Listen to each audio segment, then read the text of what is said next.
There, it's me Myla and welcome back to another video, and for today I will be showing you 10 best fragrances for women that I think are underrated. So first one here is Burberry Body. I could buy this perfume just for the bottle itself.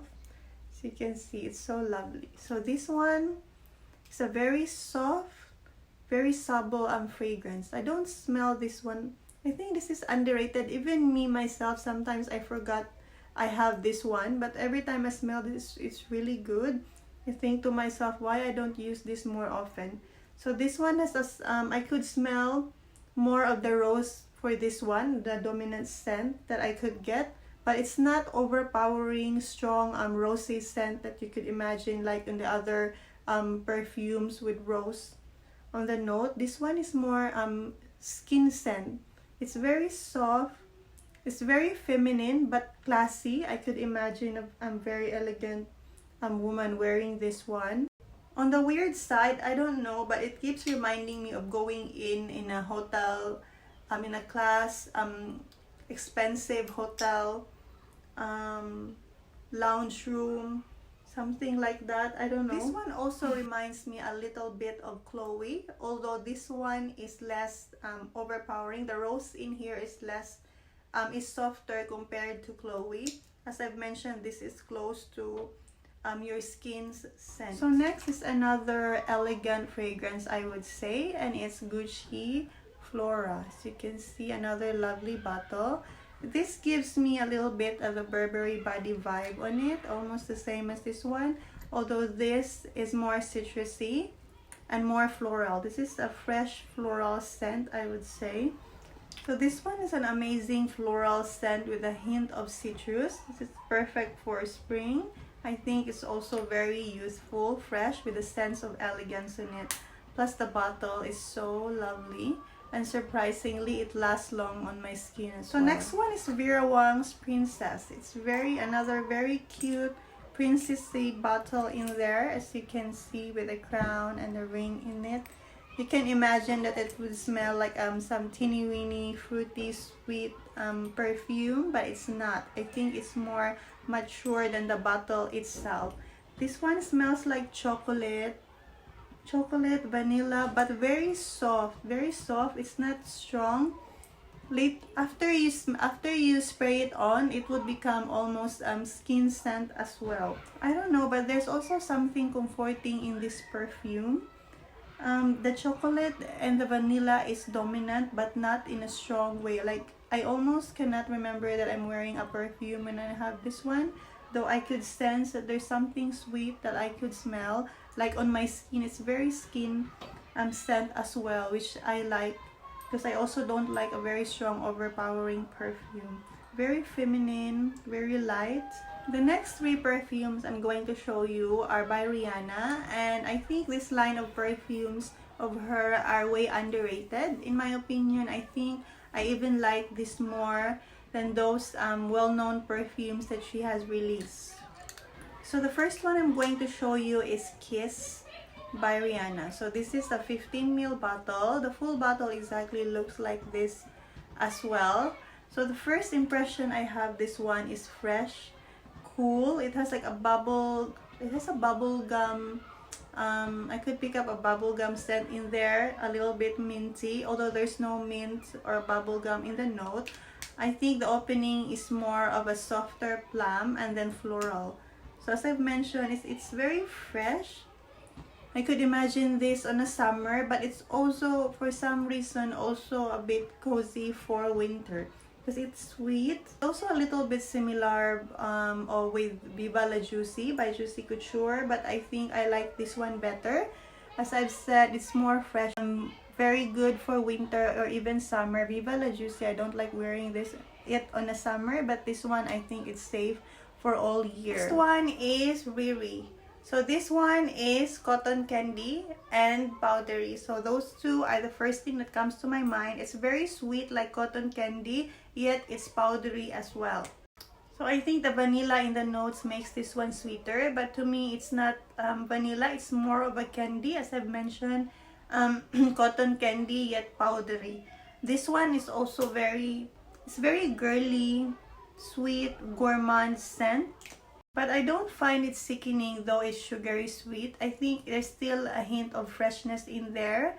So it's sweet, powdery, and fresh. So the next one is the last perfume from this line from Rihanna. And this one is Crush. This one smells amazing. As you can see, I really buy the whole bottle for this one because I love it a lot. I think this is unusual, very lovely, very unique. It's sweet yet so fresh and clean. I haven't smelled this from anyone before. Because of its citrusy, fresh and clean scent, I think it's great for summer, but I don't mind wearing this in the winter as well. This is a very versatile perfume in my opinion. Very fresh, youthful yet elegant and classy. So if you want to wear something fresh, clean, youthful yet elegant and classy, this is recommended. Plus it is very affordable as well. Next perfume is I'm very excited to talk about, and this one I don't notice much attention for this perfume in here, and I think this is really gorgeous, and that's Nina Ricci's L'Extase. So this one I only have it in sample, and I'm so in love with this perfume. I promise to buy the whole bottle this winter.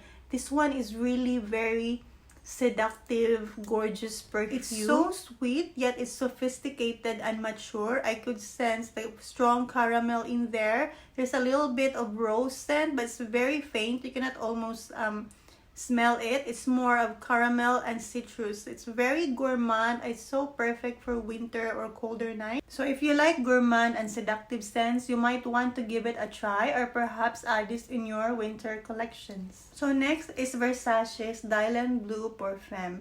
So there's a lot of very good Versace's perfume that I can see or smell anywhere, but this one I haven't smelled or heard about this as much. So the bottle is very mysterious looking and dark, and that's what I expect the smell would be, but actually it's not. But it turns out that I like it better than what I expected. So I only have the 3 ml sample here, which I finished already because I like it a lot. It's very this one is very youthful, more on daytime perfume, very cheerful perfume, fresh. It's more of a fruity scent. The apple is very dominant in here. The apple and the blackcurrant, especially on the opening notes. I could get the shampoo vibe in here, but it's not your generic shampoo scent. I think it's very fresh and clean. I love the apple scent in here. It's very feminine, very flirty, lovely. So the apple scent in here is less, it's not overpowering. It's more softer and sweet. Unlike if you're familiar with DKNY Delicious, that one is, I think, more stronger and more synthetic. This one is fresher and sweeter, fruity scent. So next is Avon's Imari Corset. So we all heard about Avon's Imari, the original one, but I don't heard anyone talking that much about the Imari Corset, and I think it's also worth giving a try, especially if you like sweet gourmand scent. So I got excited with this one. The notes are very simple, yet I like it. The raspberry, there's raspberry, cacao, and rose in it. I love raspberry. I love chocolatey notes in a perfume, though I don't really smell the raspberry in it, but it's very sweet. It's a bit like a La Vie Belle smell, though more toned down, more watery than it, less stronger.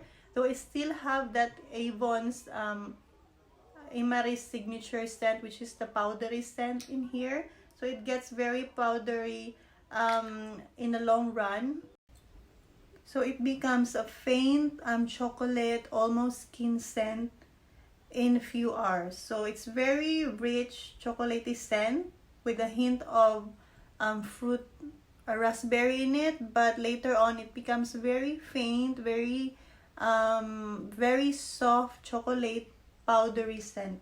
Okay, so the last but not the least is Burberry London. So I also have the 3 ml sample in this one. I almost finished it already. I think this is also a very lovely smell, a very lovely scent.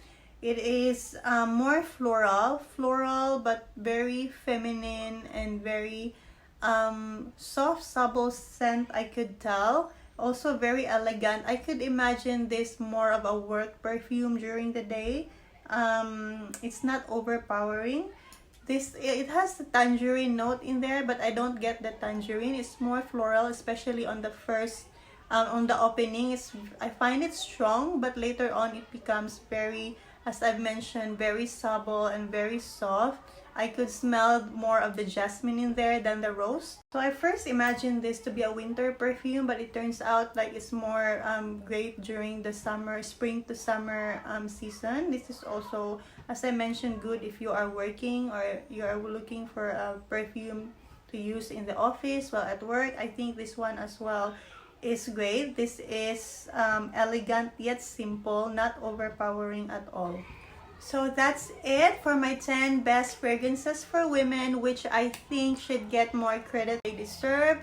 So do you have a perfume in your mind that you think you should be added on this list? Comment down below and stay tuned for the part 2, which is overrated perfume. So please like, comment, and don't forget to subscribe. I'll be posting more videos like this.